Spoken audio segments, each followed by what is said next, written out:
Gary and his wife Susie are Enagic distributors from Canada, and we met them this weekend. We've met some of their other friends this year, earlier when they came down from Canada. So I don't want to spend a whole lot of time talking about the machine. I'm going to do that when we do the demonstration. I'd like you to hear Gary and his incredible story. I've got an amazing story, and you can't take any shortcuts on it. Most testimonials take 1 to 2 minutes or 3 minutes. Mine's a little bit longer, because I think you have to understand the journey that I've been on and how fate or karma entered into my life. I'm just going to go back 4 years ago, last July. I went into the emergency ward. I've had colitis, diverticulitis all my life, and terrible diet, fish and chips and just acidic drinks, all that kind of stuff. Anyways, I've had lots of problems with it and dealt with it, tried to deal with it, but I guess it got too far, went too far with it. And I went into emergency there, and I went on the operating table. I was supposed to be on there for about an hour and a half, but what happened is that when they opened me up, my colon blew up on the table. And consequently, I was in there for 7 hours.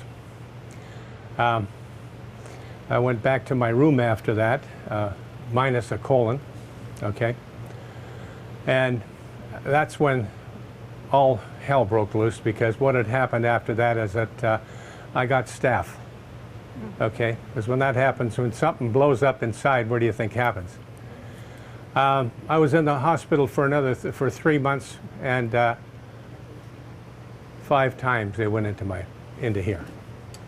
Most of the time they just try to staple me up, or in one case I had a suction device. It was like a vacuum cleaner, big round thing that sucked because I had no stomach muscles left. I had nothing left. They couldn't put me together. So I was there with everything sticking out of me, intravenous. I was fed through. I had one on my you-know-where down below. I had bags all over the place. I'd lost 70 pounds when I was in there. And when I left there, they sent me home basically to die. As a matter of fact, my last operation, the surgeon had called in my family. All my family that was there. It was just a wonderful thing, but I hadn't realized the doctors thought that I would not make it this time. I came out of that operation under the worst pain that I could describe to anybody. Anybody. The worst pain. They administered more morphine than they'd ever done to anybody else because of the pain. When I went home, I was using a walker. Everything at that point broke down on me. Not only had I lost 70 pounds in there, but I had sleep apnea. I had lung congestion so bad. And how do you like this one? How would you like to have nausea for 24 hours? This went on for 2.5 years. I had post-traumatic stress disorder from, well, what happens when you go through that. Anxiety, and of course the doctors, we talked about the doctors today. What they do is the Band-Aid boys, I call them. They give you the drugs. I got Zolapicone to put me asleep. I had Ativan for the anxiety. I got addicted to Ativan. And when I went in the doctors, I always made sure the most important thing is when I had to walk out with this Ativan, 30 or 40 of these Ativans, but it's supposed to be 1 or 2 a day. I was taking 10 a day. I was just eating them like candy. So my life every day was horrible, absolutely horrible. My nickname was Dead Man Walking, although I didn't find out about that until I recovered, but that's what the Dead Man Walking. Terrible. They used to see that old guy with a walker there. And I have a before and after pictures, and it's horrible. Anyways, I was aching from top to bottom. I developed neuropathy. That's your feet are dead, got no circulation. I got to a point where I thought I was having a heart attack, and I developed heart arrhythmia from all the drugs, just everything in general. Everything in general. My life was just absolutely horrible. As a matter of fact, I thought, my wife read something about the Whitaker's Wellness Center in Newport Beach, a great place, I must say, and to use natural remedies.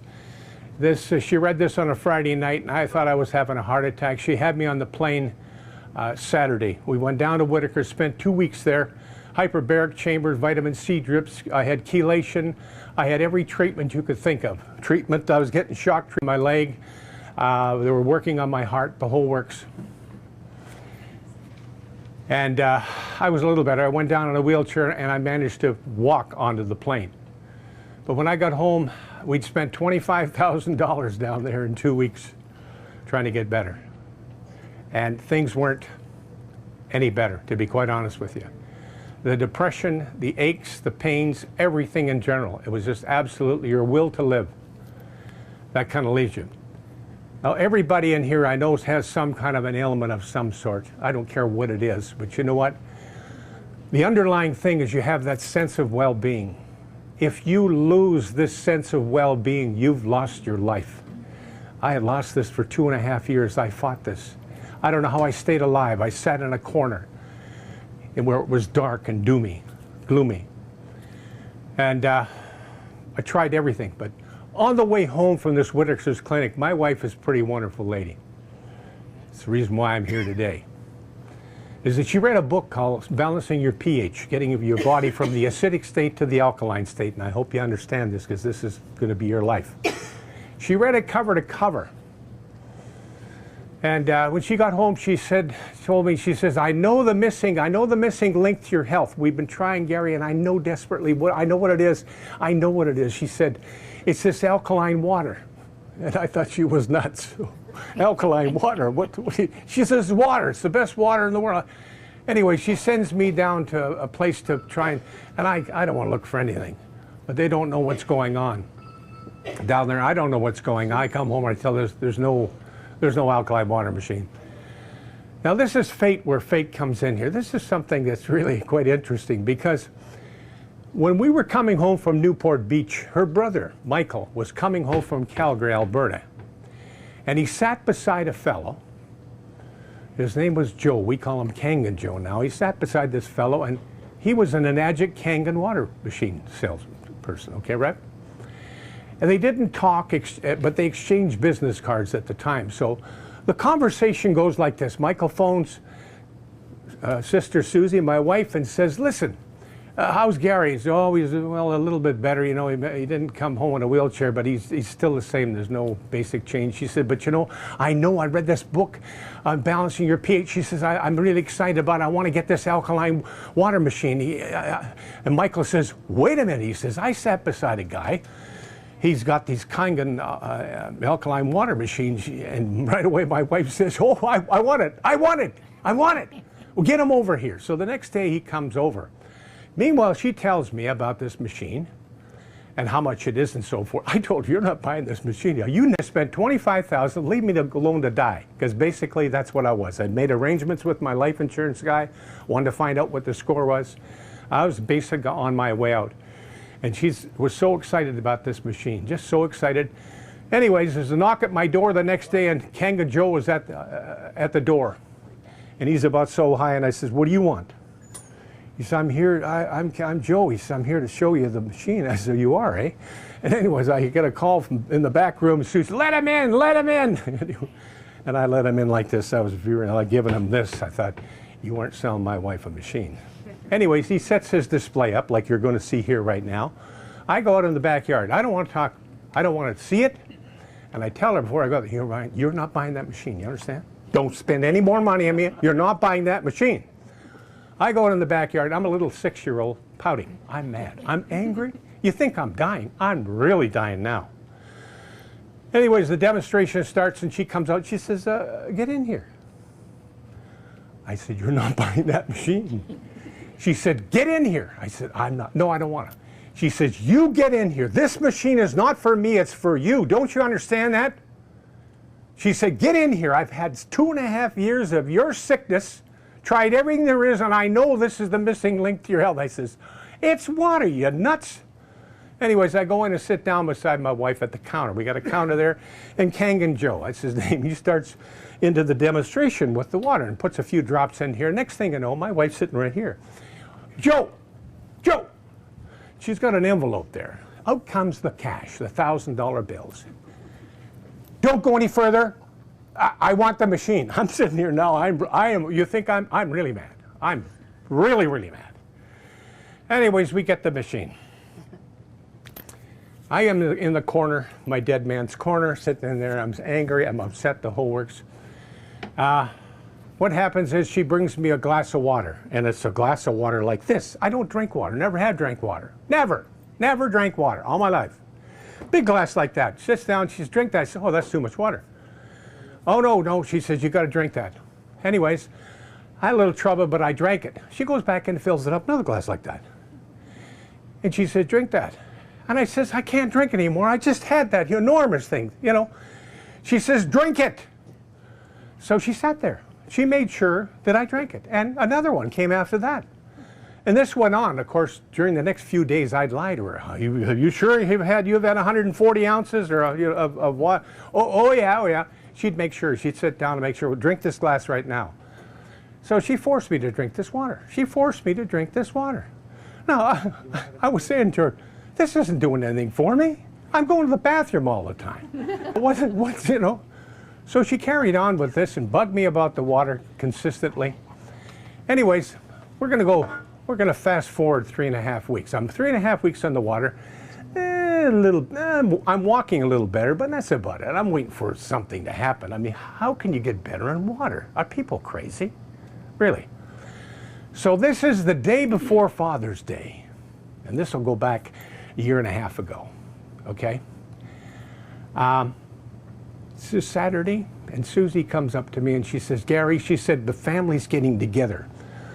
We're having our 11 grandchildren, our 4 lovely daughters, and we got a professional photographer coming. We're going to have brunch down on the beach. She's going to take these pictures of family. And she says, can you do something for me? I said, what? She says, can you make it a day for our family? You know, in other words, fake it if you have to. Well, the way I feel, I could care less. Anyways, I got to look forward to the next day because my existence. I mean, I'm existing, and that's about it. I go to bed. I get to sleep reasonably well that night. Normally, when I get up, it takes me an hour to get dressed. I don't want to go downstairs. I feel terrible. Anyways, I get up, stand up. And the first thing I notice, I don't have any nausea because I had it for 2.5 years. No nausea. Now, the congestion that I had normally, I didn't basically have. Now, the aches that I normally wake up with, which are really horrendous, are moderate. And I'm kind of excited. Ooh, wait a minute, what's going on here? I get dressed in 5 minutes, and I'm going down the stairs. I just about get down to the bottom of the stairs, and I think, oh no, I'm not going to tell her. I know the walls are going to cave in. This is just a little glitch. This is going to come back. It's going to return. I didn't say nothing. Said nothing. Nothing. So we go to have brunch and get the pictures with a photographer, and I'm hugging my daughters, my grandchildren. We go and have brunch. I get up from the table, and I'm going around hugging all of my 11 grandchildren. I'm hugging them and kissing them. I'm telling them I love them.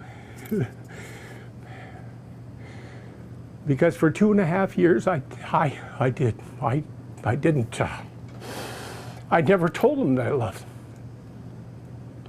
And I have my daughters there, and I'm hugging them and kissing them and everything like that. Meanwhile, I'm watching her, and she figures I'm putting on the greatest show on this earth. So we get home, and I go back into my dead man's corner, and I got a big glass of water. That's something different. She should have known something was going on. I got the big glass of water. I'm drinking this, and she comes over very quietly and sits down beside me, and she says, Gary, I want to thank you for making this day for our family. And I said, I got news for you. And she, I said, I feel pretty good. And she says, since when? I said, this morning. Well, she said, why didn't you tell me? I said, because I felt that the walls were going to cave in on me, dear. Oh, God, she said, you know what's happened to you? And I said, I don't know what's happened to me, but I'm embracing it. It's wonderful. She says, your body, you know, I told you about the acidic body. You have been so toxic from all the operations and the drugs and everything in general. Your body has gone from the sewer acidic state to the alkaline state. And for some unknown reason, I understood what she was saying, what she kept telling me about. that I got to this stage. And you know, we haven't looked back since then, because all of a sudden a person that didn't want a machine, now I'm walking down the street, my next door neighbor, they're here tonight. They see me, I'm walking, oh, you ought to see the way I walk. I'm walking real fast, and they're wondering, what is this guy on? What are you doing? I tell my neighbors about this water. And this is what's happened. Everybody wanted to find out what I did. Well, the simplest thing is I changed my water. My diet went with that too, don't forget. But what's happened is now I'm back into the business. I've been into business I hadn't even planned on. I hadn't planned on being business. I retired. We had to sell our business 2.5 years ago because of the simple reason I couldn't operate anymore. And now we've had to incorporate a company because I can't keep up with it. But my mission now, our mission, I'm sorry, dear, our mission now is to share this wonderful, wonderful Enagic machine with everybody, tell everybody. And we've been witnessing hundreds of people getting better. I'm telling you, cancer patients. My story, my wife is handling the cancer patients, I'm handling the colitis and all that kind of stuff. And we're getting amazing results. And you know, just drink the water. Change your water, get on this water, drink lots of it. The more you drink, the better. So I'm highly indebted. By the way, they didn't pay me to come here tonight. I just want to share my story. And if I can help one person, just one person in this room, turn their health around, you got to give this water a shot. You got to embrace this water. Drink it. It's the best water on the planet. What is the planet? That round thing we're on. You'll get nothing like this anywhere else in the world. I'd like to thank each and every one of you. Thank you for being here, and I hope that I've touched you in some way to make you make that move. Wait till you see the demonstration. Woo, it's impressive. Thank you.